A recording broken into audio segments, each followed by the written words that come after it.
നമസ്കാരം, എല്ലാവർക്കും പുതിയൊരു വീഡിയോയിലേക്ക് സ്വാഗതം. നിങ്ങൾ വീട്ടിലേക്ക് ഒരു ഫാൻ വല്ലതും വാങ്ങാൻ പ്ലാൻ ചെയ്യുന്നുണ്ടോ? കാരണം ചൂട് ഇങ്ങനെ കൂടി വരുമല്ലോ. ഓരോ ദിവസം കഴിയുമ്പോൾ ചൂട് കൂടുന്നതല്ലാതെ ചൂട് കുറയുന്ന ലക്ഷണമൊന്നും കാണുന്നില്ല. ഫാൻ വാങ്ങാൻ പ്ലാൻ ചെയ്യുന്നുണ്ടെങ്കിൽ ഇന്നത്തെ വീഡിയോയിൽ ഈ വർഷം വാങ്ങാൻ പറ്റിയ ബെസ്റ്റ് ഫാൻ ഏതാണെന്നുള്ളതിനെ കുറിച്ചാണ് പറയാനായിട്ട് പോകുന്നത്.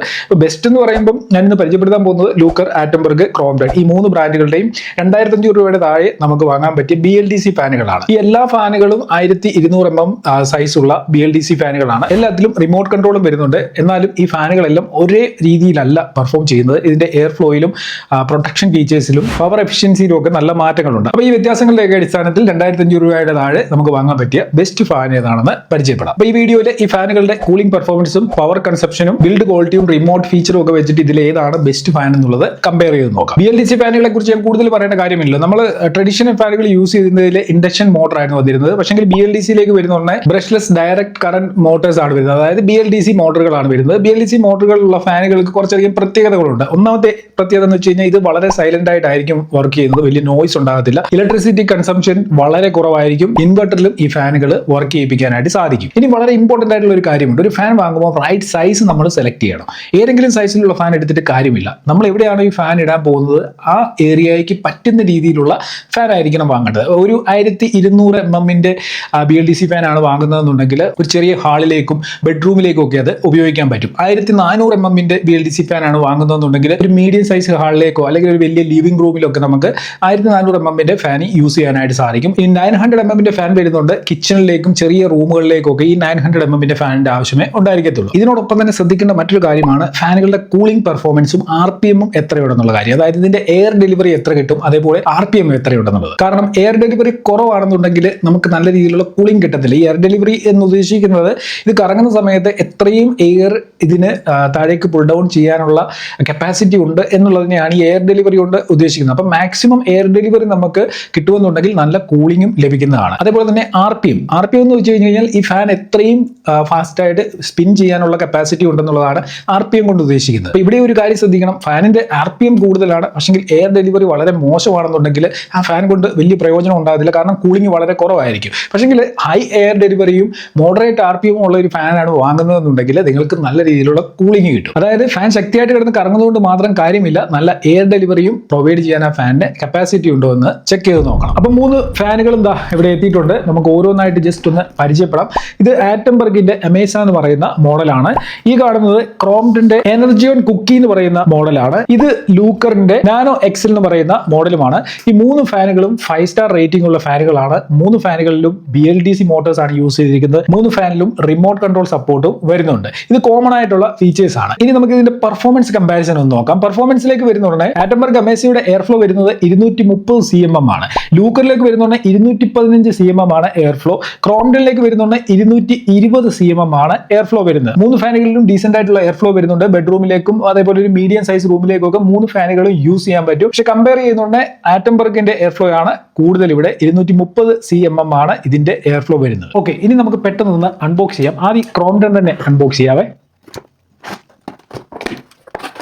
ഇതാണ് ക്രോംപ്ടന്റെ മോട്ടറിന്റെ ഡിസൈൻ. ഇങ്ങനെ ഒരു ഡിസൈനിലാണ് ക്രോംപ്ടന്റെ മോട്ടർ വന്നിട്ടുള്ളത്. ഇതാണ് ക്രോംപ്ടൺ ഫാനിന്റെ ലീഫ്. ഓക്കെ, അടുത്തായിട്ട് നമുക്ക് ലൂക്കർ ഒന്ന് അൺബോക്സ് ചെയ്ത് നോക്കാം. ഈ കാണുന്നത് ലൂക്കറിന്റെ മോട്ടറാണ്. ഇത് ലൂക്കർ ഫാനിന്റെ ലീഫാണ്. അടുത്തത് ആറ്റംബർഗ് ആണ്. ഇതാണ് ഇതിന്റെ മോട്ടർ.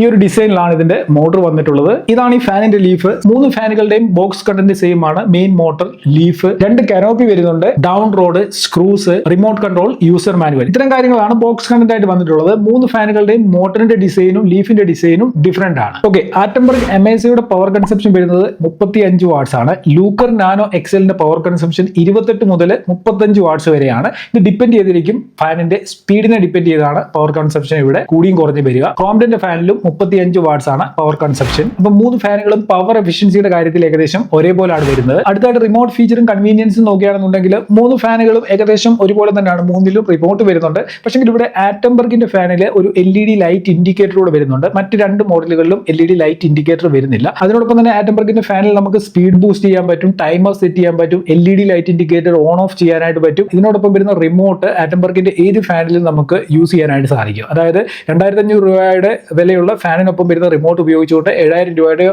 8000 രൂപയുടെയോ ഫാൻ കൺട്രോൾ ചെയ്യാനായിട്ട് സാധിക്കും. അപ്പോൾ അതൊരു വളരെ യൂസ്ഫുൾ ആയിട്ടുള്ള ഫീച്ചറാണ്. നമുക്ക് 3, 4, 5 ഫാനുകൾ ആറ്റംബർഗിന്റെ ഉണ്ടെങ്കിൽ ഒരു സിംഗിൾ റിമോട്ടേ ഉള്ളെങ്കിലും അത് വെച്ചിട്ട് നമുക്ക് കൺട്രോൾ ചെയ്യാനായിട്ട് പറ്റും. അടുത്തത് ബ്രാൻഡ് ആൻഡ് ബിൽഡ് ക്വാളിറ്റി. ഏത് ബ്രാൻഡിന്റെ ഫാനാണ് വാങ്ങേണ്ടത്? അപ്പോൾ ഫാൻ വാങ്ങുമ്പോൾ മാത്രമല്ല നമുക്ക് ഈ ഒരു സംശയം ഉണ്ടാകുന്നത്. നമ്മൾ എന്ത് സാധനം വാങ്ങുന്നതിന് മുമ്പ് നമ്മൾ ആലോചിക്കും ഈ ബ്രാൻഡ് മാർക്കറ്റിൽ എങ്ങനെയാണ് പെർഫോം ചെയ്യുന്നത്, എങ്ങനെയുള്ള ബ്രാൻഡാണെന്ന് ആലോചിച്ചതിന് ശേഷമായിരിക്കും നമ്മൾ ഓരോ സാധനങ്ങളും പർച്ചേസ് ചെയ്യാറുള്ളത്. അപ്പോൾ അതേപോലെ ഇപ്പോൾ ക്രോംപ്റ്റൺ നോക്കുകയാണെന്നുണ്ടെങ്കിൽ ഒരുപാട് പഴയ ബ്രാൻഡാണ്, ഒത്തിരി നാളായിട്ട് മാർക്കറ്റിലുള്ള ഒരു ബ്രാൻഡാണ്. ലൂക്കറും അതേപോലെ വലിയ കുഴപ്പമില്ലാത്ത രീതിയിൽ മാർക്കറ്റിൽ പ്രസൻസ് ഉള്ള ബ്രാൻഡാണ്.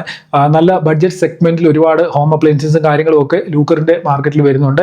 ഇനി ആറ്റംബർഗിലേക്ക് വരികയാണെന്നുണ്ടെങ്കിൽ ആറ്റംബർഗും നല്ല രീതിയിൽ മാർക്കറ്റിൽ പ്രസൻസ് ഉള്ള ബ്രാൻഡാണെന്ന് മാത്രമല്ല ഈ BLDC ടെക്നോളജിയിൽ ആറ്റംബർഗ് ആണ് പയോനിയർ. എനിക്ക് തോന്നുന്നു BLDC ഫാൻ കേൾക്കുമ്പോൾ തന്നെ നമ്മുടെ മനസ്സിൽ ആദ്യം ഓടി വരിക ആറ്റംബർഗ് എന്ന് പറയുന്ന ഒരു ബ്രാൻഡ് നെയിം ആയിരിക്കും. കാരണം BLDC ഇത്രയും പോപ്പുലർ ആവുന്നതിനോടൊപ്പം തന്നെ സഞ്ചരിച്ച ഒരു ബ്രാൻഡായിട്ടാണ് ആറ്റംബർഗിനെ എനിക്ക് തോന്നിയിട്ടുള്ളത്. അപ്പം BLDC ടെക്നോളജിയുമായിട്ട് ബന്ധപ്പെട്ട് ഒരുപാട് റിസർച്ചുകളും ഒരുപാട് പുതിയ പുതിയ മോഡലുകളും മാർക്കറ്റിലേക്ക് എത്തിച്ചുകൊണ്ടിരിക്കുന്ന ഒരു ബ്രാൻഡ് കൂടിയാണ് ഈ ആറ്റംബർഗ് എന്ന് പറയുന്നത്. അപ്പോൾ ഇതിൽ ഏത് ബ്രാൻഡ് വേണമെന്നുള്ളത് നിങ്ങൾ ഡിസൈഡ് ചെയ്യുക. ഇനി ബിൽഡ് ക്വാളിറ്റിയുടെ കാര്യത്തിലേക്ക് വരുമ്പോൾ ഇപ്പം നമ്മൾ പരിചയപ്പെട്ട എല്ലാ ഫാനുകളും ബഡ്ജറ്റ് സെഗ്മെന്റിലുള്ള ഫാനുകളാണ്. എല്ലാത്തിന്റെയും ബിൽഡ് ക്വാളിറ്റി ഏകദേശം ഒരേപോലൊക്കെ തന്നെയാണ്.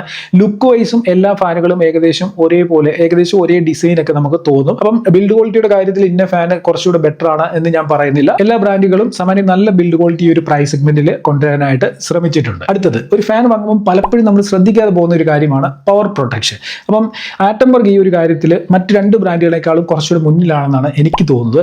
10 kV സർജ് പ്രൊട്ടക്ഷനാണ് ആറ്റംബർഗിന്റെ ഫാനിൽ വരുന്നത്. അതേപോലെ തന്നെ 350 വോൾട്ട് വോൾട്ടേജ് പ്രൊട്ടക്ഷനും ആറ്റംബർഗിന്റെ ഫാനിൽ വരുന്നുണ്ട്. അപ്പൊ നിങ്ങളുടെ നാട്ടിൽ വോൾട്ടേജ് ഫ്ലക്ച്വേഷൻ കൂടുതലാണെന്നുണ്ടെങ്കിൽ പവർ പ്രൊട്ടക്ഷൻ എങ്ങനെയാണ് ഈ ബ്രാൻഡുകൾ പ്രൊവൈഡ് ചെയ്യുന്നതെന്ന് ചെക്ക് ചെയ്തതിനു ശേഷം മാത്രമേ ഒരു ഫാൻ പർച്ചേസ് ചെയ്യാവൂ. ഇനി ഇതിന്റെ കൺക്ലൂഷനിലേക്ക് വരുമ്പോൾ ലൂക്കർ നാനോ XL ആണ് നിങ്ങൾ വാങ്ങാൻ പോകുന്നതെന്നുണ്ടെങ്കിൽ ഡീസന്റ് ആയിട്ടുള്ള എയർ ഫ്ലോ കിട്ടും, അതേപോലെ ലോ പവർ കൺസപ്ഷനും ആയിരിക്കും ഈ ഫാനിൽ ലഭിക്കുക. ഇനി നിങ്ങൾക്ക് വെൽ നോൺ ആയിട്ടുള്ള ഒരു ട്രഡീഷണൽ ബ്രാൻഡിന്റെ ഫാനാണ് വാങ്ങാൻ പ്ലാൻ എന്നുണ്ടെങ്കിൽ ക്രോംപ്റ്റൺ ഉണ്ട്, ഡീസന്റ് ആയിട്ടുള്ള എയർ ഫ്ലോയും കിട്ടും, ലോ പവർ കൺസപ്ഷനും ഈ മോഡലിൽ കിട്ടും. ഇനി നിങ്ങൾക്ക് ബെസ്റ്റ് എയർ ഫ്ലോയും പവർ പ്രൊട്ടക്ഷനും കുറച്ച് സ്മാർട്ട് ഫീച്ചേഴ്സും ഒക്കെ ഈ ഒരു പ്രൈസ് സെഗ്മെന്റിൽ, അതായത് 2500 രൂപയുടെ താഴെയുള്ള ഫാനിൽ വേണമെന്നുണ്ടെങ്കിൽ അതിന് പറ്റിയ മോഡലാണ് ആറ്റംബർഗിന്റെ അമേസ എന്ന് പറയുന്ന മോഡൽ. അപ്പോൾ വീഡിയോയുടെ ഡിസ്ക്രിപ്ഷനിൽ നമ്മൾ ഇന്ന് പരിചയപ്പെട്ട 3 മോഡലുകളുടെയും ലിങ്ക് കൊടുത്തിട്ടുണ്ട്. ഏത് വേണമെന്നുണ്ടെങ്കിലും നിങ്ങൾക്ക് ചെക്ക് ചെയ്ത് പർച്ചേസ് ചെയ്യാനായിട്ട് സാധിക്കും. ഇന്നത്തെ വീഡിയോ നിങ്ങൾക്ക് യൂസ്ഫുൾ ആയിട്ടുണ്ടെങ്കിൽ ഒരു ലൈക്ക് ചെയ്ത് സപ്പോർട്ട് ചെയ്യുക. ഒപ്പം തന്നെ വീഡിയോയുമായി ബന്ധപ്പെട്ട് എന്തെങ്കിലും ഡൗട്ട്സ് ഉണ്ടെങ്കിൽ കമന്റ് ചെയ്യുക. ചാനൽ സബ്സ്ക്രൈബ് ചെയ്യാതാണ് ഇതുവരെ വീഡിയോ കണ്ടതെന്നുണ്ടെങ്കിൽ ചാനലിലൂടെ സബ്സ്ക്രൈബ് ചെയ്യുക. ഇന്നത്തെ വീഡിയോ നിർത്തുന്നു. ഇതിലും നല്ലൊരു അൺബോക്സിംഗും റിവ്യൂ ഒക്കെ ആയി നമുക്ക് അടുത്ത വീഡിയോയിൽ കാണാം.